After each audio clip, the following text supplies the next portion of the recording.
Living on an island, Puerto Rico, we're a commonwealth. We're not part of the U.S., so we have no voting rights. A lot of people don't know that, which I'm happy about, because my concern in the world right now is making sure that we have a clean earth,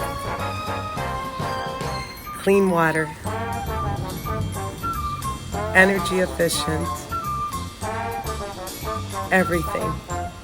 The fumes from the gas are overbearing when you live close to the ocean. And free access to the ocean for everyone. Free living.